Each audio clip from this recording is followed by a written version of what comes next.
Focus का नशा। ये वो नशा है जो अगर किसी को हो गया ना तो एक दिन उसे वो सब हासिल हो जाएगा जो उसे चाहिए। ठीक इस लड़के अरुण कुमार की तरह। दोस्तों, इस लड़के के बारे में जब आप सुनोगे ना तो आपके रोंगटे खड़े हो जाएंगे एंड आप ये भी सीख जाएंगे कि फोकस कैसे किया जाता है। एक 14 साल का लड़का साइकिल की दुकान पर चैन ठीक करता तो कभी पंचर ठीक करता। 2-2 रुपए कमाने के लिए घंटों तक उस साइकिल के गैराज पर काम करता।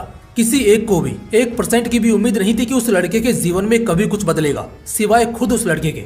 हर कोई जब उस गैराज में अपनी साइकिल रिपेयर कराने आता तो कई दफा उस लड़के से बड़ी बदतमीजी से पेश आया करता।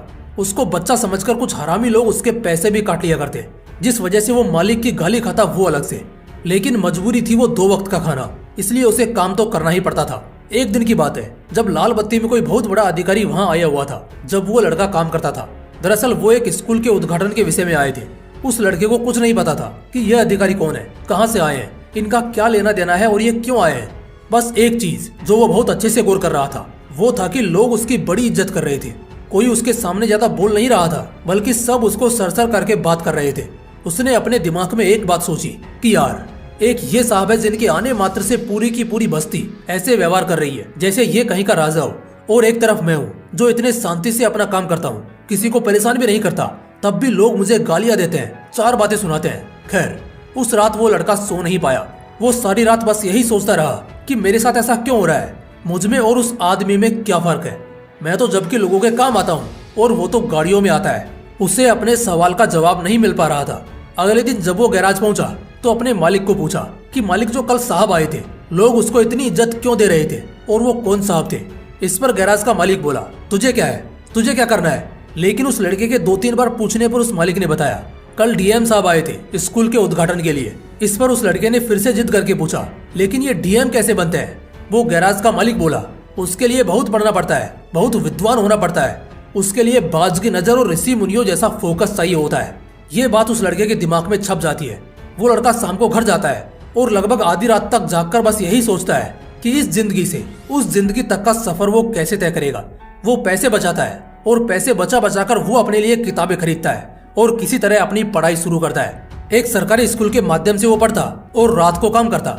उसका लक्ष्य उसके दिमाग में एकदम साफ था कि चाहे जो हो जाए डीएम तो बनकर रहूंगा। वो लड़का अब 21 साल का हो चुका था और पिछले 7 सालों में ऐसा एक भी दिन नहीं था जिस दिन उसके दिमाग में डीएम बनने के अलावा दूसरा कुछ भी आया हो। उसे बस 21 साल की उम्र तक पहुंचने का इंतजार था कि वो बस अपना ग्रेजुएशन जैसे तैसे खत्म करे और एग्जाम में बैठने के लायक हो जाए।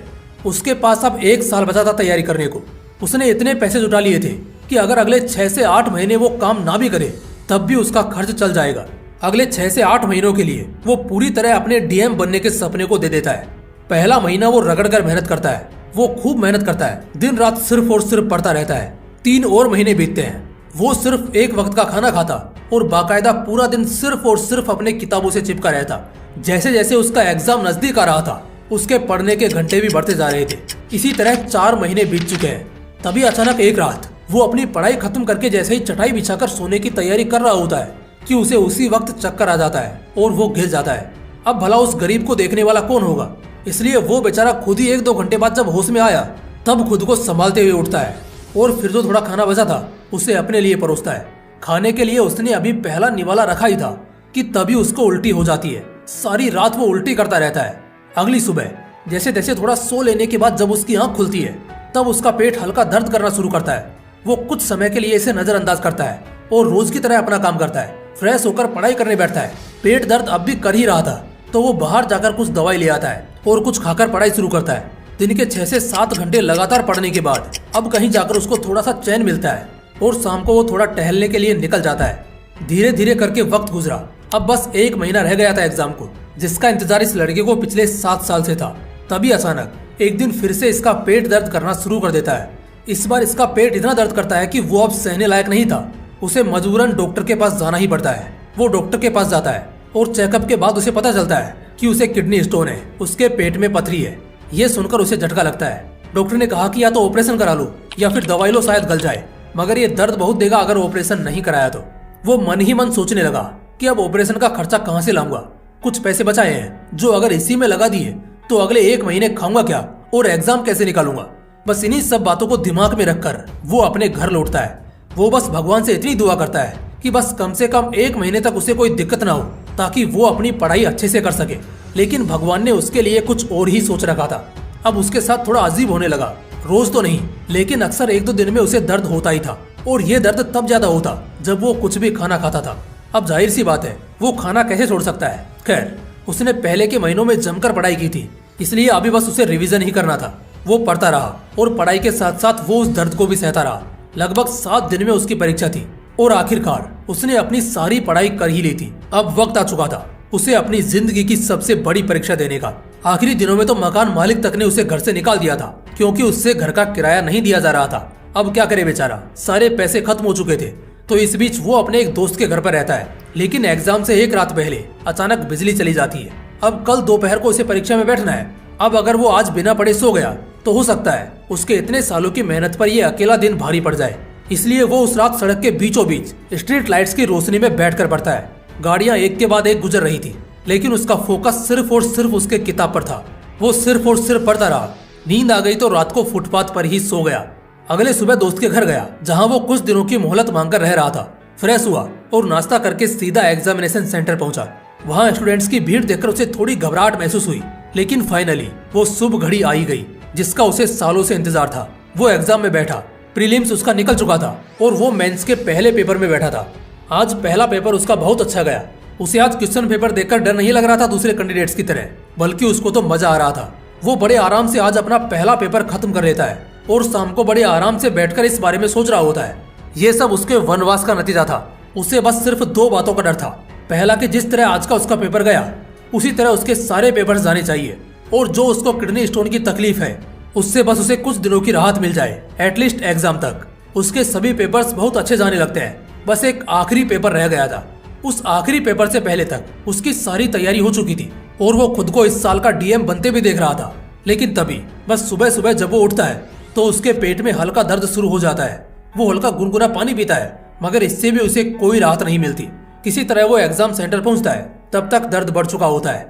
जैसे तैसे करके वो एग्जाम देता है। एग्जाम के आधे के बाद दर्द इतना ज्यादा बढ़ चुका था कि अब उससे सीधा बैठा तक नहीं जा रहा था। इन्विजिलेटर भी आकर उसको पूछता है कि क्या उसे कोई दिक्कत है, और अगर है तो वो बाहर जा सकता है। लेकिन वो लड़का मना कर देता है। उसका ध्यान 1% दर्द पर था और बाकी 99% पेपर पर। पूरे शिद्दत के साथ वो लड़का अपना एग्जाम खत्म करता है और वहां से सीधा हॉस्पिटल जाकर अपना इलाज कराता है। लगभग 2.5 महीने बाद फाइनली यूपीएससी इस साल अपने एस्पिरेंट्स का रिजल्ट रिलीज करती है। तो इस साल दूसरे एस्पिरेंट्स की तरह एक बार भी रिजल्ट देखते वक्त उस लड़के को किसी तरह की घबराहट नहीं होती, क्योंकि उसे पता था संघर्ष और तकलीफों के पहाड़ के ऊपर पैर रखकर वो परीक्षा देने गया था। और हाँ, आज उसका सपना सच हो गया। वो अब मामूली गरीब नहीं बल्कि डीएम अरुण कुमार बन गया। उसे इंटरव्यू के लिए बुलाया जाता है, जहां इंटरव्यूअर्स को जब उसकी कहानी का पता लगता है तो वो भी हैरान हो जाते हैं कि वाकई में किसी इंसान का फोकस इतना तगड़ा कैसे हो सकता है। उस बंदे को यूथ क्लब की तरफ से इंटरनेशनल फेस्ट में बुलाया जाता है, जहां वो कहता है दर्द हो, तकलीफ हो या मौत आ जाए, अगर फिर भी तुम्हारा ध्यान तुम्हारी मंजिल से ना हटे तो ब्रह्मांड खुद तुम्हें जिताता है। मैंने अपने संघर्ष के दिनों में कभी संघर्ष पर ध्यान ही नहीं दिया। मेरा ध्यान सिर्फ एक चीज पर होता था और वो थी मेरी किताबें। फोकस का नशा था मेरे अंदर। किताबों के पन्नों से कभी ध्यान हटा ही नहीं। अगर उम्र की शक्ति नहीं होती तो शायद मैं 21 की उम्र से पहले ही यूपीएससी निकाल कर दिखा देता। दोस्तों, इस पूरी कहानी में अगर देखोगे ना तो सिर्फ एक चीज निकल कर सामने आएगी, और वो है उस लड़के का फोकस, जो इतना तगड़ा था कि उसके पतरी का पेन भी उसका फोकस नहीं तोड़ पाया। मकान मालिक ने घर से भगा दिया, लेकिन सड़कों की गाड़ियों तक ने उसका ध्यान नहीं तोड़ा। उसको फोकस का नशा लग गया था, और जब ये नशा किसी को लगता है ना तो वो चट्टानों को भी अपने सामने झुकाने की ताकत रखता है। दोस्तों, उसके पास तो कुछ नहीं था, ना घर, ना परिवार, ना पैसे, ना सुविधाएं, लेकिन फिर भी उसका ध्यान अपने लक्ष्य से हटा नहीं, टूटा नहीं।